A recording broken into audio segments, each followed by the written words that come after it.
Thanks so much for sharing your garden with us. And now we're going to be talking about growing citrus here in Central Texas.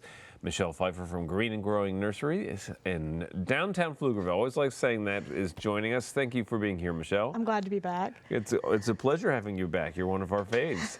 Now, 20 years ago, nobody was growing citrus in the ground here in Central Texas. Now it is a phenomenon, isn't it? It's a big trend, is growing citrus. It's in the ground, it seems like. And it can be very successful or not so successful depending on how you do it. Right, right. Well, you know, word of caution, we can occasionally still have those cold fronts that can really damage citrus. So a lot of people are growing them in containers so they can shelter them if need be.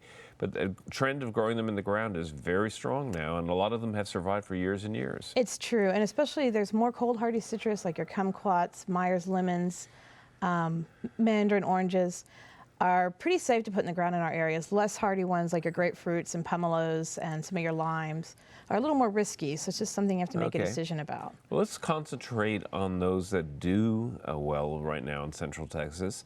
And we're going to try to give people an idea of the variety of things that are available and how to take care of them. You've brought some citrus plants with you. The first that we're going to show folks is calamondin. And this is a plant and a fruit, really, that I'm really not familiar with. Yeah, they aren't something that a lot of people are very aware of. It's not a fruit you're generally going to find in the grocery store. Calamondins are a very, very old hybrid fruit between the mandarin oranges and the kumquats. Their origins are sort of lost in history, but they've been grown for hundreds, if not maybe even possibly around 1,000 years. The fruit is very unique. It's very small, and it's going to have a similarity with the kumquats in that the rind is edible, and you eat it along with the pulp. Okay. And the rind, depending on the variety, the rind will be sweet, and the interior will be sour, or the rind will be sour, and the interior will be sweet, which is an interesting bounce. You can eat them fresh, you can pickle them, you can use them in marmalades, and you can juice them and use them for drinks, too. Yeah, it sounds like it'd be fun candied, doesn't it? It's wonderful, and it's a beautiful tree. They tend to make a really nice specimen. Yeah, this one is a really beautiful one. It's a really tight form and in a beautiful standard shape. Yeah, great plant. So calamondins. Now let's talk about, you know, if I was going to grow this in the ground, what kind of situation would I choose for them? Sun is important for the citrus. I like to get at least 5 to 6 hours, if not more, direct sun. The other thing with citrus that's very important is good drainage. They do not want to stay moist or wet. So you want to make sure it's an area that water doesn't accumulate in, and also that the soil has really good drainage. If you're not sure, I would dig a hole, fill it, let the water drain out, make sure that's happening within about 48 hours. Okay, so you know, good drainage, and in those kind of situations where you have like heavy clay, for example, I like to turn in sand or granite sand. Is a good way to help loosen up the soil and organic matter, and I'm sure the citrus would enjoy all They that. do. They like. I normally use either granite sand or expanded shell and some compost with the citrus to really open up that soil for them. What about, you know, let's take care of some of these basic questions right away. Let's talk about fertilizing. I understand that citrus really enjoy being fertilized. They do like to be fertilized. It is possible to overdo them. I feed my citrus with a slow release organic about 3 times a year. Don't go too early because you don't want to push a lot of growth early when we still have late freezes coming in. So I normally feed for the first time around the 1st of March, and then again late spring, and then again the early summer months. Okay.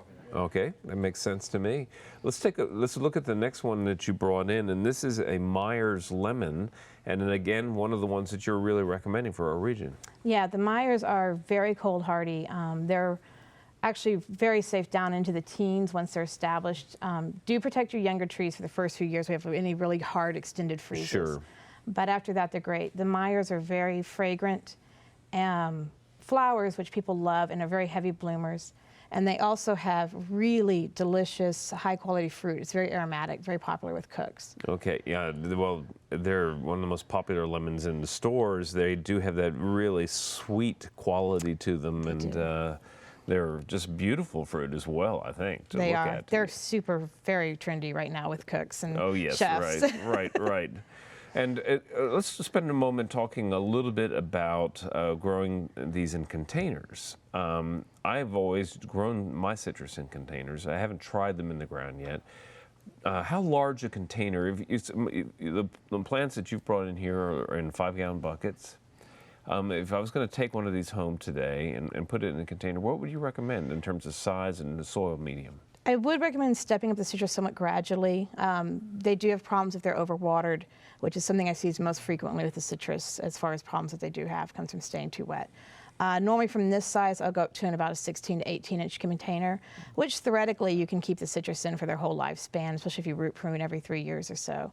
But eventually most people will go up to around 20, 30 gallon size, or about a 24, 30 inch diameter pot, long term. Okay, so gradual step up. Gradual steps. 16 or 18 inch pot though is a big pot for a lot of folks, and It that's is. one that, and that's manageable if you do the root pruning. Yeah. And so, and that's a pretty simple procedure, but it's intimidating. It is intimidating, but yeah, there's some great instructive videos. A&M has some good instructions on that. Okay, and just regular potting soil, or do you blend in some additional yummy stuff for them? I normally do blend in a little bit of extra. Citrus can have some problems with iron absorbing it well, so I normally add a little bit of green sand, and I normally do add compost to my potting soil for them and top dress them with that, just to help keep their nutrient levels really high. We share the same kind of habits when it comes to potting things up. I like to add in a little bit of additional compost and green sand, things like that. It makes a difference. And one thing I do would mention on the citrus, don't add any of the new water holding granules or use soils that have those granules. They can keep them way too wet and have a lot of problems. Okay, very good. Well, you brought another citrus in for us to look at, and this one is loaded with little fruits, and this is one of the kumquats. This is changshu, which is one that has a very sweet rind and a somewhat sour fruit, really pleasant, very productive. The kumquats are a lot of fun with the little tiny fruit. They're also very cold hardy. Established trees are normally very safe. Yeah, people used to say the kumquats are the most cold hardy. They are. I mean, they're down into the teens normally with no problems. Okay, okay. So fun to grow, showy too, really. They really are one of my favorites. Now, one problem, I'm looking at this fruit, and I remember when I used to grow lemons, I'd admire those lemons for months, thinking, how do I know when to pick them? So what's the rule of thumb when picking citrus? Citrus are difficult because it's really hard. Visually, citrus don't necessarily look ripe when they are ripe. They can be totally green and the fruit quality can still be totally edible. So one thing, it's probably going to be at least 6 months from flowering to being ripe. So patience is key. Right. After that, it actually is a little bit of trial and error. You kind of have to sample a few and see when they're ripe, and that's about the only way to tell. But normally once they have ripened, they can see on the tree and they'll continue to color up. So it's normally about, from the time that they're ready to eat to ripening, about 2 months on the tree where you'll be able to pick fruit pretty steadily. Okay. Now, I never know if I'm saying this right. Kaffir lime? I hear it different ways. I'm not 100% sure. Okay. I've heard Kaffir is what a lot of people is what I hear a lot. That's what it looks like. That's what it looks like. I'm not 100% on that one, but it's one of my favorite citrus. Okay. Unusual, and that as most of us know here in Austin who love Thai food. Exactly. The foliage is the key thing of this one. It's used as we would use a bay leaf to infuse your food with flavor. Right, used in almost all the Thai soups. Thai. And it is just one of the real pleasures of having this in the garden is, and I used to have a large container specimen, just breaking off a leaf, and when you're taking your morning walk in the garden and having it with you, it genuinely a great pleasure. It has a delicious aroma. It does. It's one of those things that it really is just a treat every time you get to be around them in the yard. They just smell phenomenal. Now this one gets a little bit big, doesn't it? It's big and it's rangy. Right, it kind of reaches out and wants to grab It you. wants to go everywhere.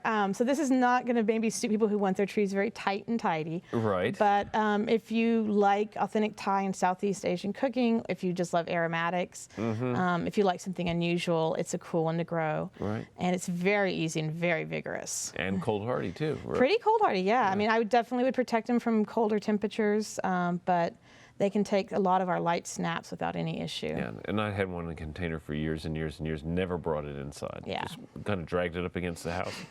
Seemed to do just fine. Most of my citrus if they're not in the ground, spend the winter up against the east side of the house, and they're fine. Yeah. Now let's talk about some other basics. Insects can be an issue on citrus. I think of aphids real early in the year sometimes.